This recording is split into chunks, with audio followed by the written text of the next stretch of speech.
Hello everyone, my name is Gabby. No face cam today because I'm a little bit under the weather. That's also maybe why I sound a little bit weird today. But anyway, it's time for another Dragon Ball Super review. This time reviewing episode 121. Dr. Paparoni joins with the Universe 3 merger to form the ultimate creation, Anilaza. All of Universe 7 are forced to fight at once against the giant foe, with 18 being eliminated in an effort to save 17. With that loss motivating them, all 5 members attack at once and are able to destroy it, eliminating and erasing Universe 3. So, what did I like about this episode? Well, first of all, I really enjoyed that we finally got, for this episode, in the fight against Anilaza, we got an actual, proper, actual team fight. As in, not just one or two or even 3 members of Universe 7 fighting against some members of another universe. This time we got basically everyone left over from Universe 7. Pretty much, over half of the contestants at some point, all fighting against this one big opponent at once. And it was honestly really enjoyable. I've been talking for literally months about how much I enjoyed the team battles, but this episode was the episode where I kind of completely understood this was the kind of team battle that I sort of always wanted to see, or as I really wanted to see in this tournament. Where you do have all of these members fighting at once, and they've all got different skill sets and kind of different ways of approaching the situation, and they're all kind of thinking about plans together at the same time and adapting. And what was also fun about this team battle is it felt like every member of Universe 7 felt kind of distinct and sort of unique. Basically, either just because of the way they sort of fought and the way they kind of had their sort of dialogue, the kind of things that they were saying, or just the way that they kind of bounced off each other. We got to see a lot of kind of, once again, fun, just character interactions and in kind of interesting ways. Obviously we had the stuff with Goku and Frieza, with Goku basically almost getting eliminated and Frieza pretty much just saving him at the last moment, and then Frieza pretty much just helping because he realized that maybe they won't be able to win without his help.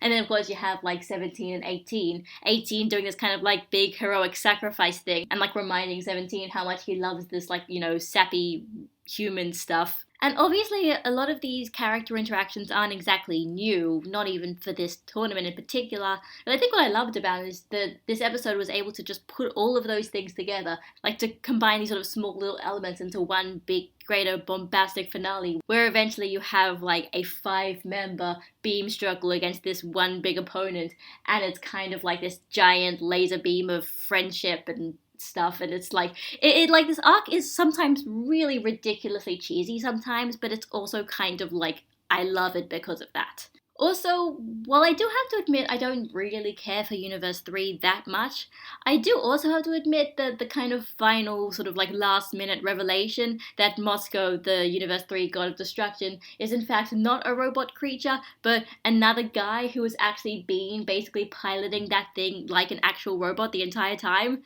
I just found that fascinating, especially because they showed it just as they were getting erased, so it sort of implies they were not necessarily ever going to find out the backstory. So one of those things where it's just as they leave, they show us a hint that, maybe there's some random other backstory that we didn't know about, and I just found it fascinating. I thought that was just a really interesting way to end it off. It made me kind of interested in them.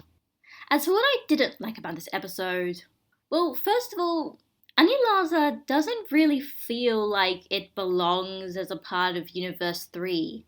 From a visual standpoint, from a kind of personality standpoint, from even just a technique standpoint. Nothing about Anilaza feels like he is very specifically a combination of 3 of those robot characters that merged and is mad scientist.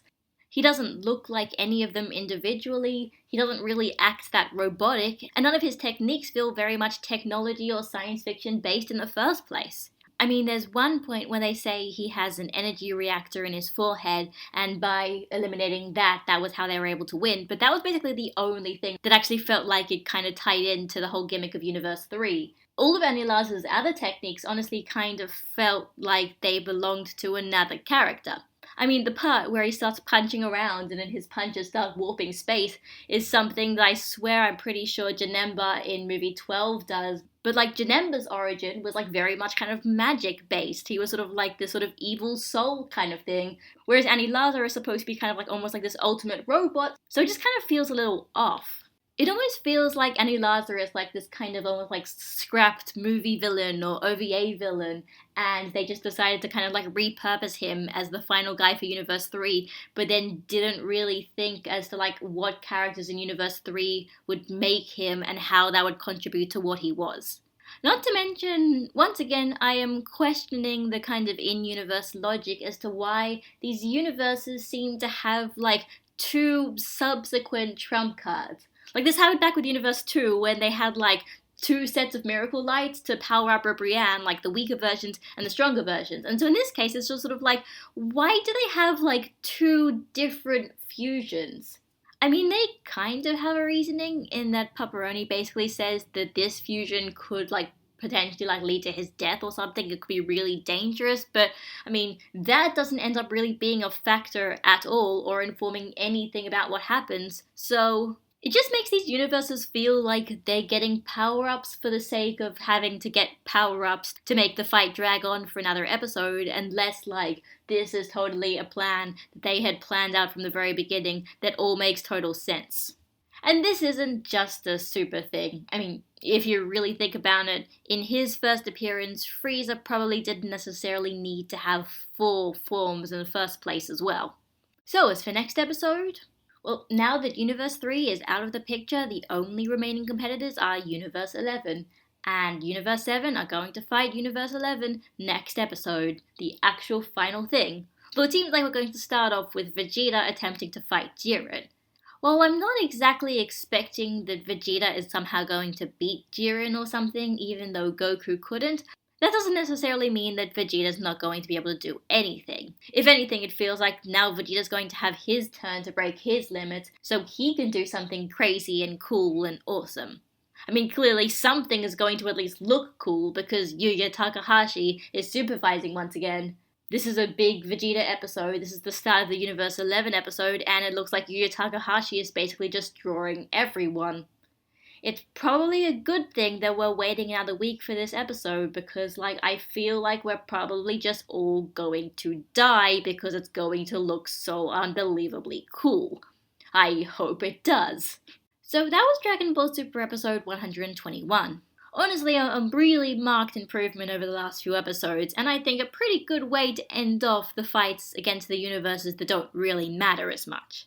I mean, this episode honestly could have been kind of a little bit boring if they sort of focused on the things that sort of didn't matter, but luckily the people in charge of this episode seem to realize something that I had realized before, and that's just that Universe 3 by themselves aren't necessarily that interesting. So instead they focused on the stuff that we kind of do know about and we know that they can write well, and that is kind of interesting, and that is just all the interactions between the Universe 7 characters. It's like, in this case, the actual villain wasn't necessarily as important as the way that all of the other characters interacted with the villain and interacted with each other in an attempt to defeat the villain. That's probably why it was giving me so many, like, Dragon Ball Z movie vibes. It's like, the villain's kind of bland and boring, okay, whatever, but like everything else related to fighting the villain is honestly really enjoyable and entertaining and actually kind of sort of interesting. That's the thing that stops the non-canon movies from being a waste of time, and that was the thing that stopped this episode from being a waste of time. But yeah, with that,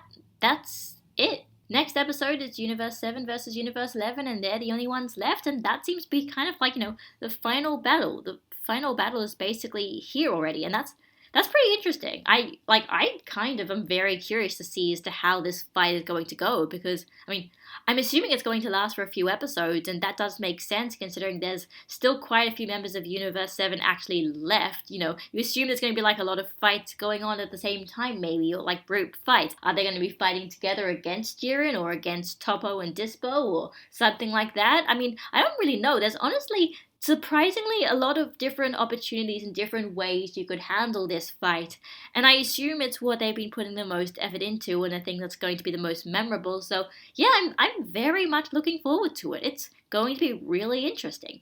So this is Gabby signing out, and I'll see you in 2 weeks. Bye guys!